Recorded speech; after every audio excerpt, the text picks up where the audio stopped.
Greetings, I'm Barrett and welcome to Meet Me at the Table. Today we're going to be doing an unboxing of Conquest Princess. This is the all-in pledge from their crowdfunding that they just are beginning to deliver.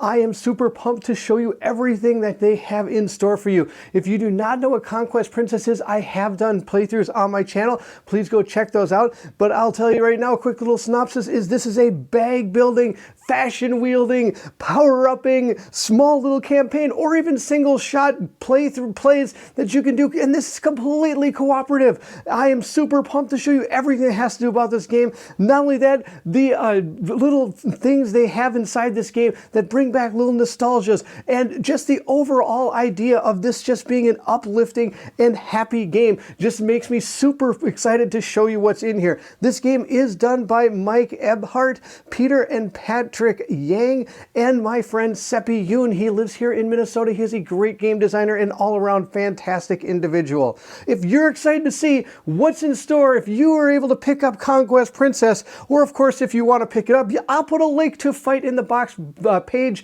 or in the description of this video, and you can maybe try to get a copy of this if you weren't part of the crowdfunding. Then I need you to meet me at the table.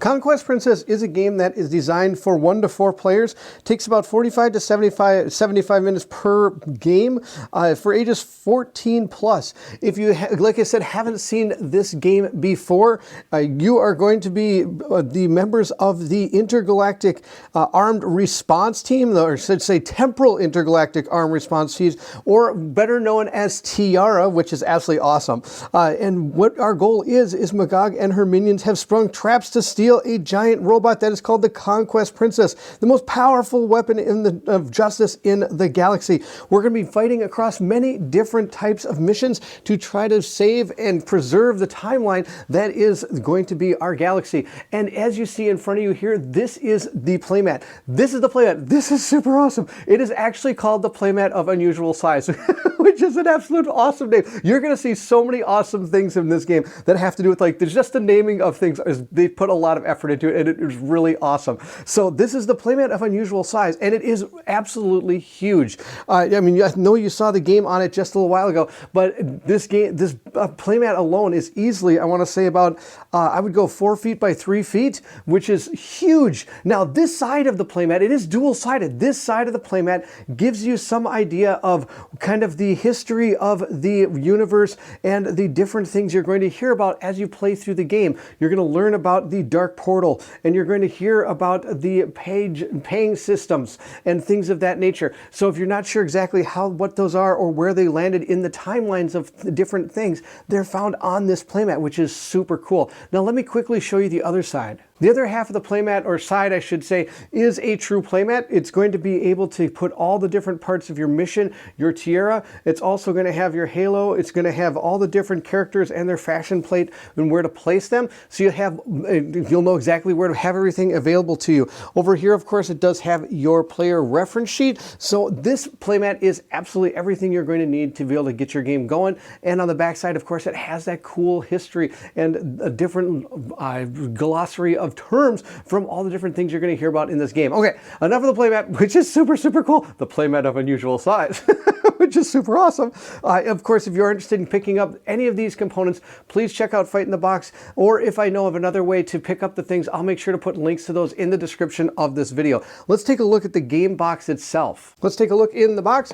I'm excited to see what there is. Oh my gosh, look at all this cool stuff. There's cool stuff already.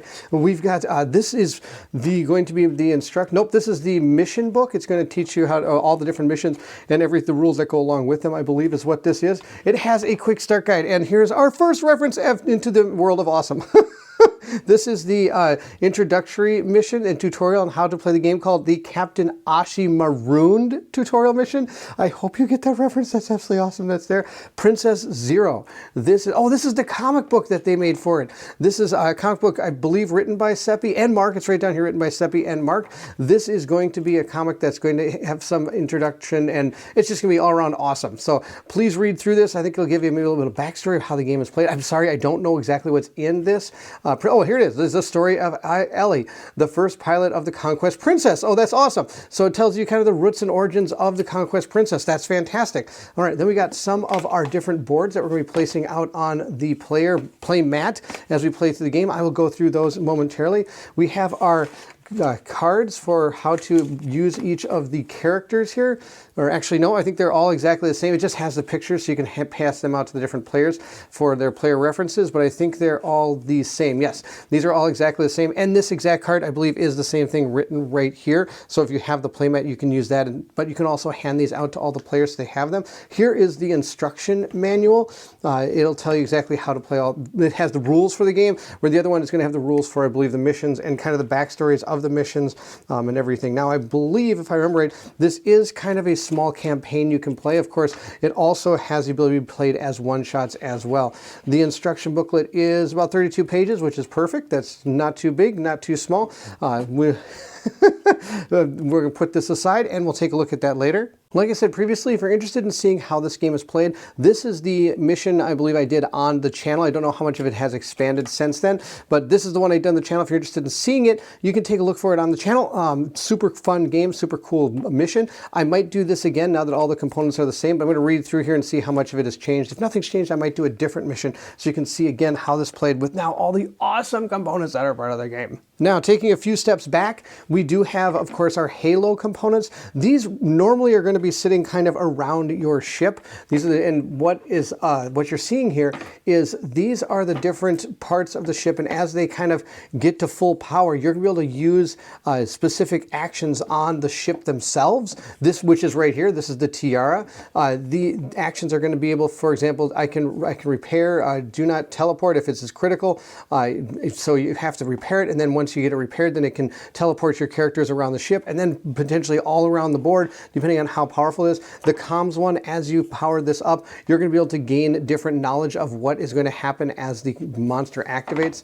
The wardrobe is going to give you access to different power-ups through fashion, which is pretty awesome. The other two boards are our sideboard and our mission board. This is the sideboard. All this is going to do is hold on to all the different tokens and things that you may need during the mission. And you can put down, so as you use them, you can put them back or pick them up and put them into for example, these are for some of the bags. You can put your minions down here as you destroy them, or need to get more, you just grab them. Different dice for the different missions. And here's one of the mission boards. And this is where you're going to put some of those dice that you have put over here. And you're going to put them to certain numbers according to this, or potentially random, depending on how the mission is set up. And then as you are able to complete these parts of the mission, then you're going to place them back out here. So it just gives you a place to be able to put all the different components that you're not going to be using. And that's just one of the mission boards. Now, like I said, this is the Tiara. This thing is awesome. This is your ship. This is the lifeblood of the game. If this thing ever reaches its critical stage and is unable to take any more damage, that is the lose condition. The characters themselves there is no player elimination. There's just cooperation and team elimination, I guess you could say.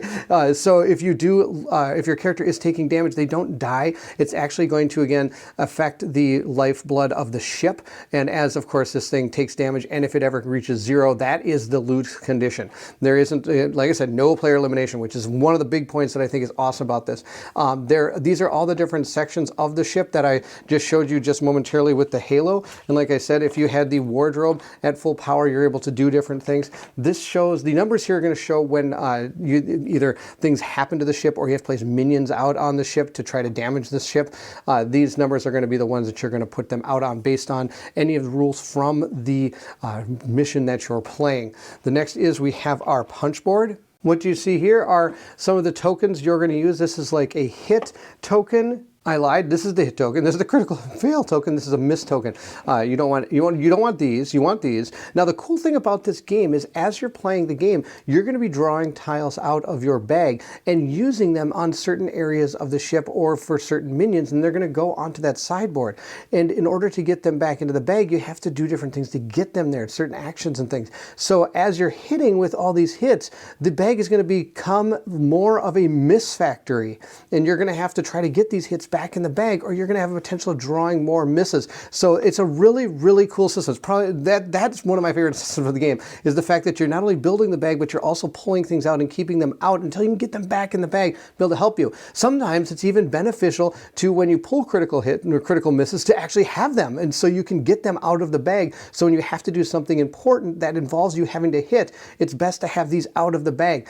Some of the other things you're seeing here are danger tokens. We have our armor patches up here. These are our core suits, which are going to give you different abilities. Some smart bombs. These are the different parts of the ship, and as they power up, I believe these are all dual-sided. Yep, so it's damaged, which means it still has repair any ship sector except comms, where when it's fully operational, I can repair any ship systems, or I can launch. In order to get tokens, I think back in the bag is how launch is. I have to read through exactly remember how it all works. Then we also have some of the minions down here. These are our pet battle boss things over here, and that is that. And of course, like I said, they're dual-sided, so some of them are going to power up and some are going to show the damage side of these. We have our next set right here.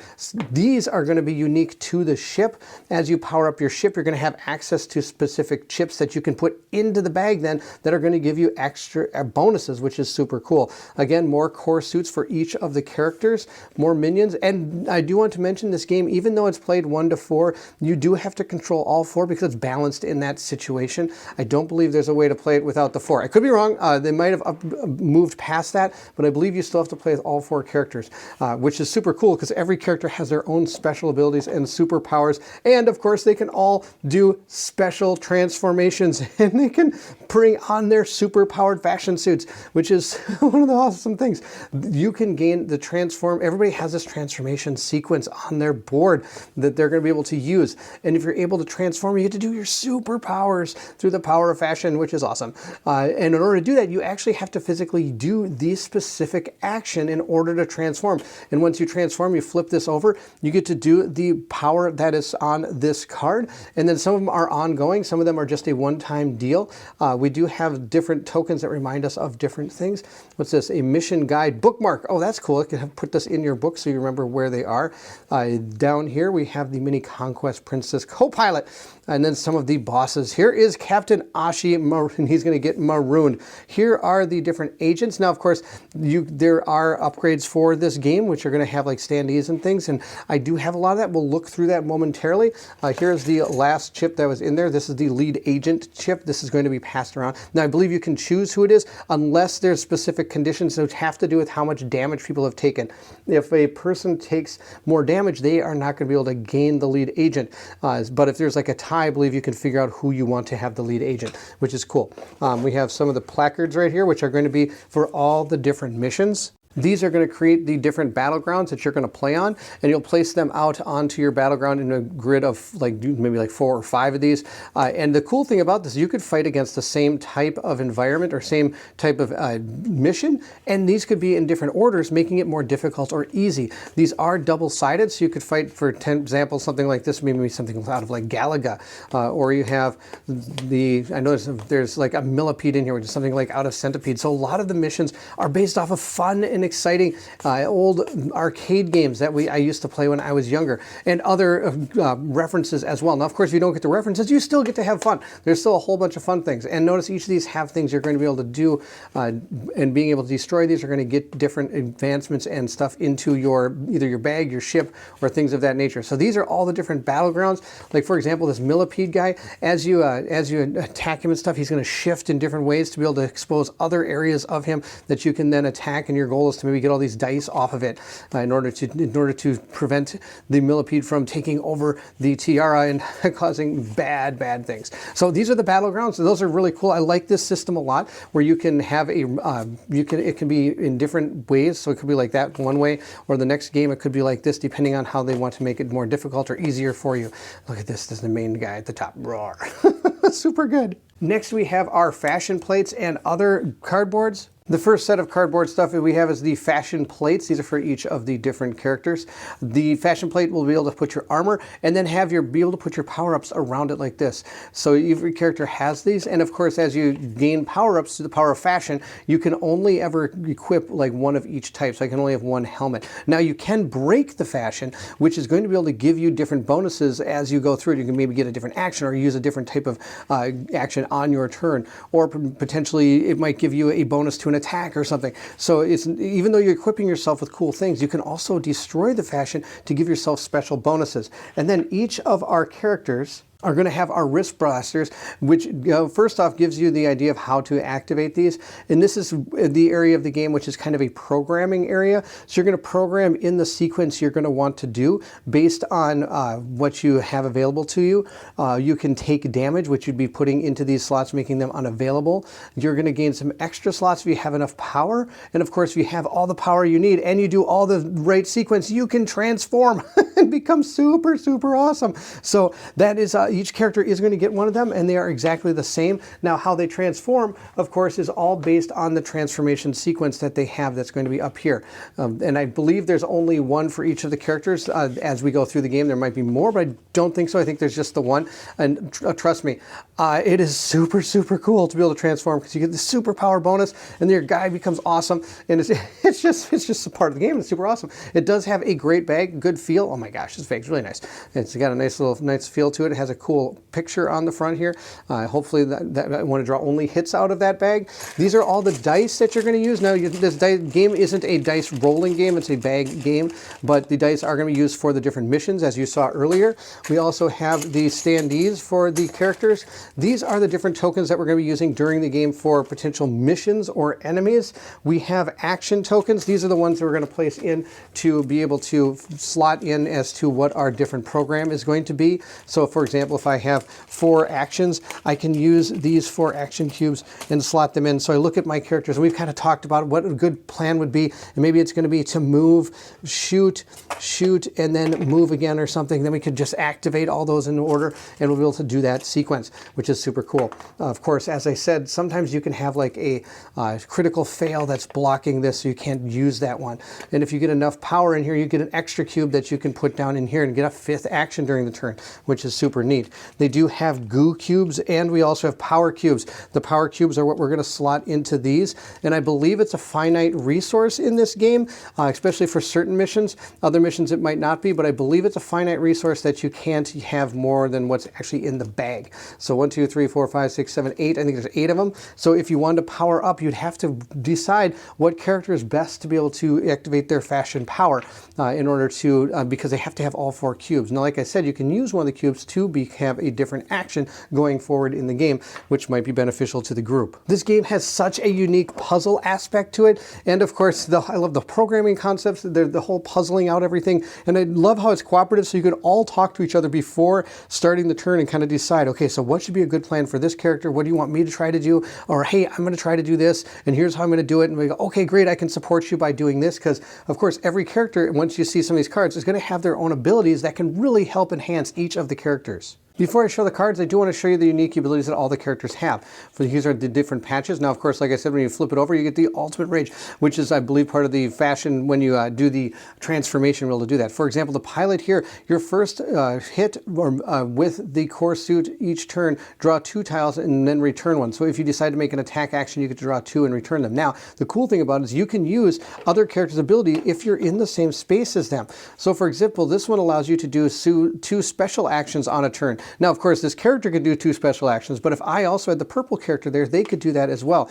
This one's super good. At the beginning of the starter, take the power cube from the Titan field. And of course, like we saw on those player boards, or I shouldn't say player boards, I should say the wrist blasters, the characters all have that order of what you're supposed to do. So starter is first. So before that person does anything else, they're going to be able to take a power cube from the Titan field. And again, if other characters in there, they could grab one as well, getting them both closer to be able to activate their transformation. And being able to help activate transformation, you're able to get some power-ups as well. Here's some power-up cards. I'll show you just a few of them. They have Tele-Friend Visor.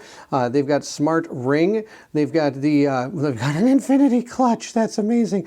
So I can, for example, this one says disintegrate and add two, what do you call them, hits to the bag, or remove a miss from the bag. So I could have this out on my character and then decide to just disintegrate this, which is remove it, and they'll be able to do that for the thing. Let's see what else we have. And I think when you also disintegrate things, you also gain certain powers, like maybe a power cube and things like that. Some of them are going to be able to do that.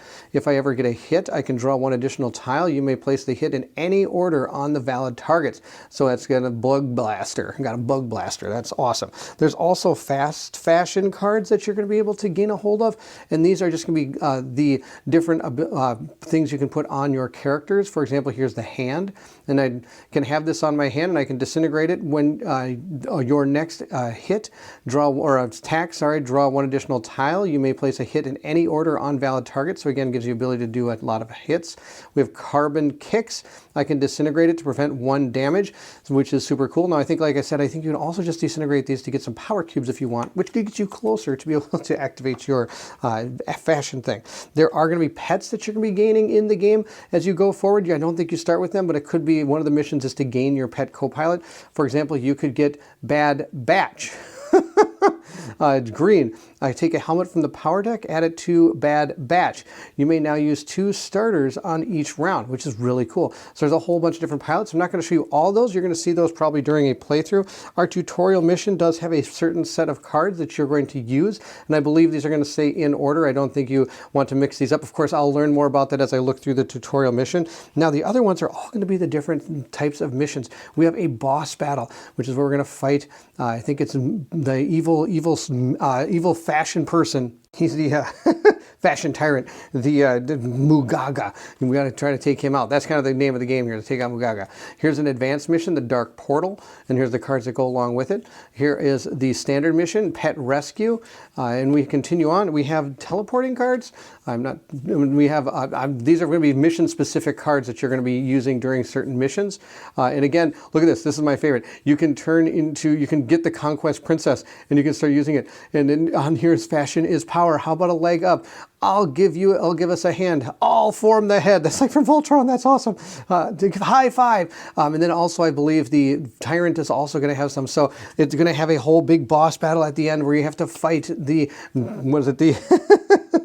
the Tyrant of Fashion, Mugaga. So there you go. All right. I think that's everything in the box. Let's look at some of the add-ons and extras that came with the full core pledge, or the full absolute everything pledge. Here's 3 of the boxes that I'm going to open that are part of the all-in pledge. Now, again, this game just drips with positivity and amazing abilities of naming things. So we have Standies of Ultimate Elegance, which is awesome. Bag of Ultimate Destiny, and Lights of Opulent Extravagance. Instead of just saying like, oh, Standees box, or oh, more bags, or hey, lights. Nope, they name the boxes. I think that's absolutely awesome. So we're going to start with the Standees of Utmost Elegance. These are an upgrade to the actual cardboard ones that you have. These are all acrylic Standees. They're going to be for, I believe, the characters and all the enemies and minions in this game. So here's the minions right here.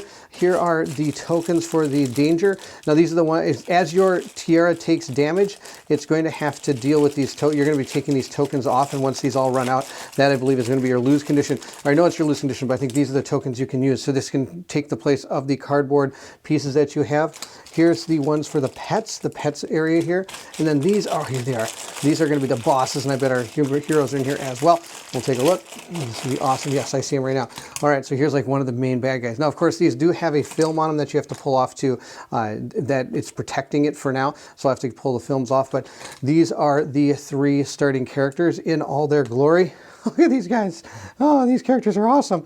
Oh my goodness, I can hardly wait. All right, so we'll put those aside. And we, of course, have our bad guys here as well. And then all the minions and all the standees that go, the stands that go along with them. And again, these are fully acrylic, and they're, like I said, there's a film on these you have to pull off. Once you get that off, it's completely clear that you can see through all of that. So we'll put these aside. We'll move on to our next box, which is going to be the Lights of Opulent Extravagance. Now, this is super cool. This was an upgrade. When Seppi showed this to me, I went nuts. This was so good. So this is when the characters can transform. Not only do they transform, but check this out. They're going to get, so the character transforms. Look at this, the character's going to transform. Now again, I have to take the stuff off this, but then you can pull this off and then they light up. How cool is that? So my character's out of the board with this super cool light feature. That is part of it. And we have the red character here. Oh, look at the red character. Red character's in there. Look at that character. Looks so cool, powered up. We're going to turn on the light, and then it's got a red light going on here, which is super cool. You might not be able to see it on the camera too well. But then we got the green one. Put the green one in there. Put the stand in there. Come on, get in there. There we go, just like that. Look at how cool the green character is. Powers up, and boom, the green light. Oh, purple.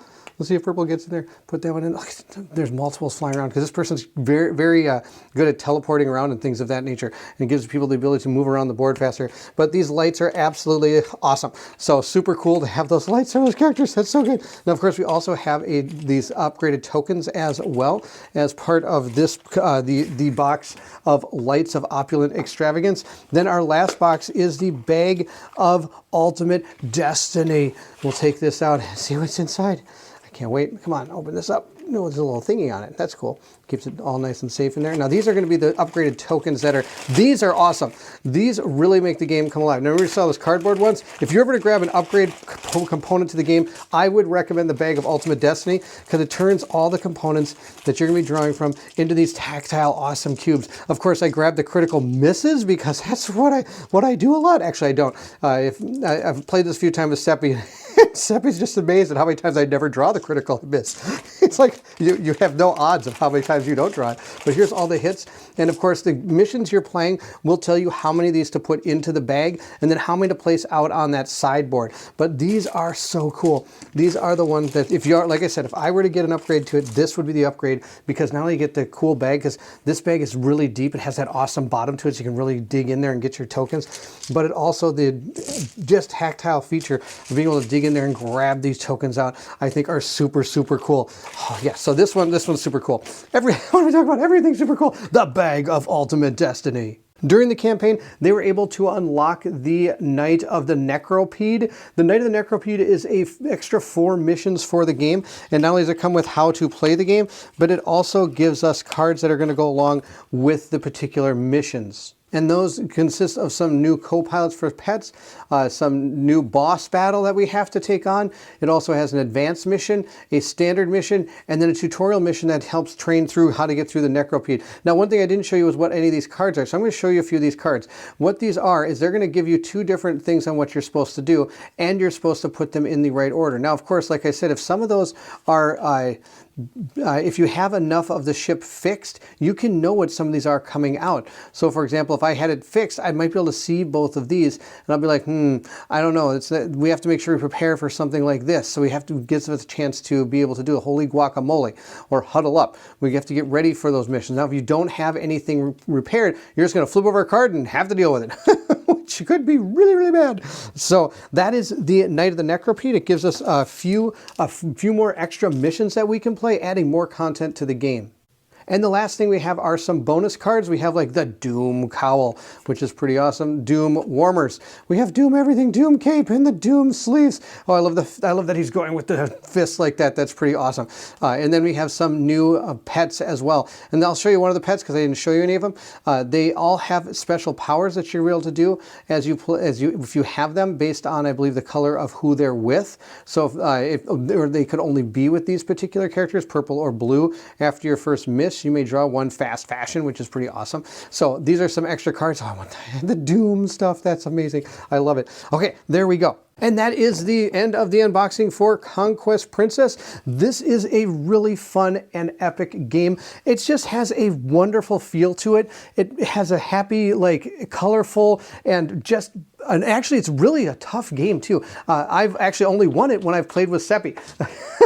So it does have a lot of challenge, and there's a lot of thinking on how to get through the puzzle of how to deal with the minions and how to deal with the different enemies and how to deal with the mission itself. So there's a lot of thinking space involved in this game, but it also has that cool color and just positivity to it, which is really unique to me because most of my games are all doom and gloom. So it's fun to be able to bring this out and just have a wonderful time laughing and playing with my friends. So there you have it, Conquest Princess. If you're interested in this game, I'll try to put some links to where you can try to get this game if there are abilities to get it. And on top of that, if you did enjoy this unboxing, don't forget to like, subscribe, and hit that bell symbol so you know when a playthrough of Conquest Princess comes out.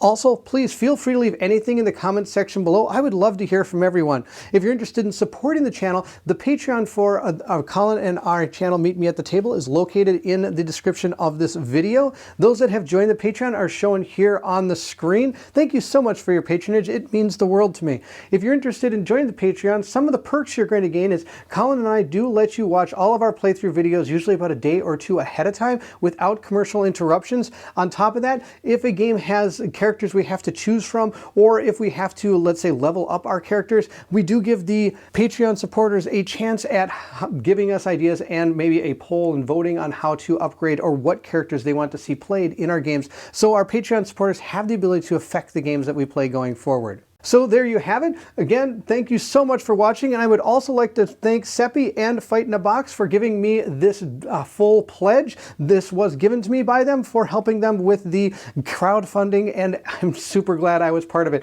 because this game really shaped up to be an amazing experience. So thank you so much for watching, and if you're excited to see what Colin and I have coming up, then I need you to meet me at the table.